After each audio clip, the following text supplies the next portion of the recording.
ಬೇರೆ ಹೀರೋಸ್ಗೆ ಫ್ಯಾನ್ಸ್ ಇರ್ತಾರೆ, ದೊಡ್ಡ ಮನೆಗೆ ಭಕ್ತರಿರ್ತಾರೆ. ಅದು ದೊಡ್ಡ ಮನೆಯ ತಾಕತ್ತು. ಕರ್ನಾಟಕದಲ್ಲಿ ನನಗೆ ಇಬ್ಬರು ಇಷ್ಟ ಶಿವಣ್ಣ ಸರ್. ಒಂದು ನನಗೆ ಜನ್ಮ ಕೊಟ್ಟ ಅಪ್ಪ, ನಾನು ಇಷ್ಟಪಟ್ಟ ಅಪ್ಪು, ಇವರಿಬ್ಬರು ನನಗೆ ತುಂಬ ಇಷ್ಟ ಸರ್. ಇವತ್ತು ಫಾದರ್ ಅನ್ನೋ ಟೈಟ್ಲು ಎಲ್ಲೋ ಕೇಶವಾರದಿಂದ ಬೆಂಗಳೂರಿಗೆ ಬಂದು ಒಂದು ಸಾಮ್ರಾಜ್ಯ ಕಟ್ಟದಂಥ ಚಂದ್ರು ಅವರು ಫ್ಯಾಮಿಲಿ ಅಂದರೆ ಹೇಳ್ತಿರ್ತೀನಿ, FAMILY, father and mother I love you ಅಂತ. ಅದು ಫ್ಯಾಮಿಲಿ ಅಂದರೆ. ಫಾದರ್ ಅಂತ ಟೈಟ್ಲ್ ಇಟ್ಟಿದ್ದಾರೆ. ಸೆಲೆಬ್ರಿಟೀಸು ಪೊಲಿಟಿಷಿಯನ್ಸ್ ಆಗ್ತಾರೆ, ಆದರೆ ಪೊಲಿಟಿಷಿಯನ್ಸು ಸೆಲೆಬ್ರಿಟಿ ಆಗೋಕ್ಕೆ ನನಗೆ ಕಾರಣ ಆದಂಥ, ನನಗೆ ಜನ್ಮ ಕೊಟ್ಟ ನನ್ನ ಫಾದರ್ನ ಸ್ಮರಿಸ್ತಾ ಈ ಫಾದರ್ ಸಿನಿಮಾಗೆ ಒಳ್ಳೇದಾಗಬೇಕು. ಫಾದರ್ ಅನ್ನೋ ಟೈಟ್ಲ್ ಬಗ್ಗೆ ಒಂದು 2 ನಿಮಿಷ ಮಾತಾಡ್ತೀನಿ. ನನ್ನ ಸಕ್ಸಸ್ಸೇ ನನ್ನ ತಾಯಿ, ಆದರೆ ನನ್ನ ತಾಯಿಯ ಸಕ್ಸಸ್ಸೇ ನನ್ನ ತಂದೆ. ಆದರೆ 2ನೇ ಲೈನ್ನ ನಾವು ಮರಿತಿದ್ದೀವಿ. ಅಪ್ಪನ ಇಂಪಾರ್ಟೆನ್ಸ್ ತುಂಬ ಇರುತ್ತೆ.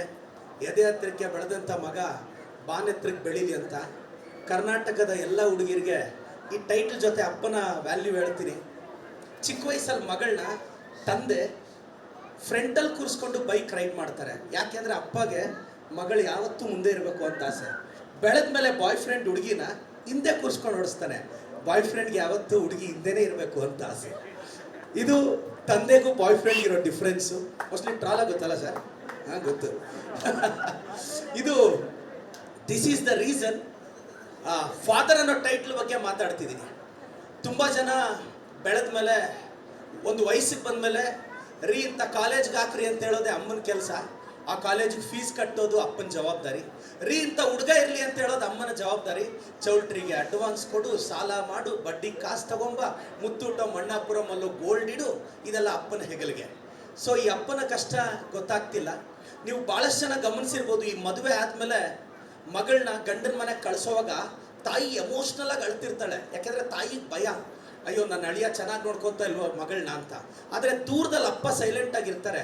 ಯಾಕೆಂದರೆ ಅಪ್ಪನಿಗೊಂದು ಕಾನ್ಫಿಡೆನ್ಸ್, ಬೈ ಮಿಸ್ಟೇಕ್ ಅವ್ನು ಕೈ ಕೊಟ್ಟರು ಮತ್ತೆ ನನ್ನ ಯುವರಾಣಿ ಥರ ನೋಡ್ಕೊತೀನಿ ಹೋಗು ಮಗಳೇ ಅಂತ.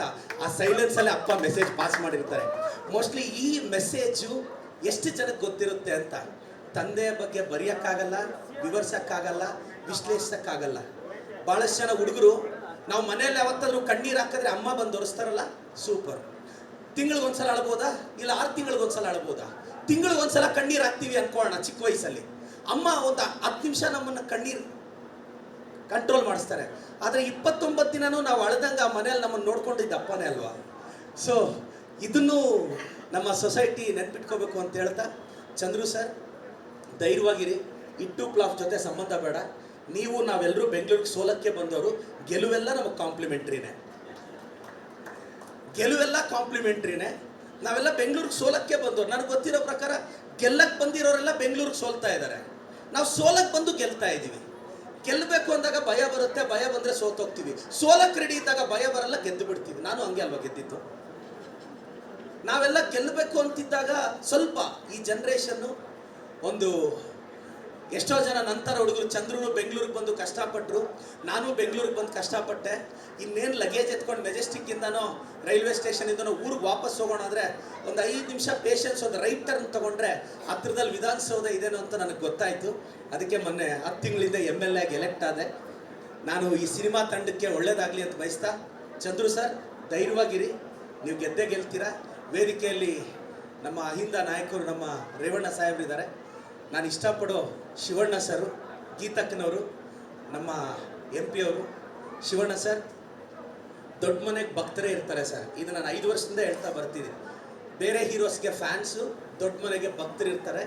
ಕರ್ನಾಟಕದಲ್ಲಿ ಪ್ರತಿಯೊಬ್ಬರಿಗೂ 2 ಮನೆ ಇರುತ್ತೆ, ಒಂದು ಅವ್ರ ಮನೆ, ಇನ್ನೊಂದು ದೊಡ್ಡ ಮನೆ ಅಂತ. ಇದೆಲ್ಲ ಹೇಳ್ತಾ ವೇದಿಕೆಯಲ್ಲಿರೋ ಎಲ್ರಿಗೂ, ನಮ್ಮ ಶ್ರೀಕಾಂತ್ ಸರ್ಗೆ ಒಳ್ಳೇದಾಗಲಿ, ಈ ಸಿನಿಮಾ ಗೆಲ್ಲಿ ಅಂತ ಭಾಳಷ್ಟು ಜನ ಹಿರಿಯರಿದ್ದಾರೆ. ನನ್ನ ಟೀಚರು ಮೈಕ್ ಹಿಡಿದ್ರೆ ಗಂಟೆಗಳ ಗಂಟೆ ನಿಲ್ಲಿಸಲ್ಲ. ಆ ಕಾರಣಕ್ಕೆ thank you so much sir.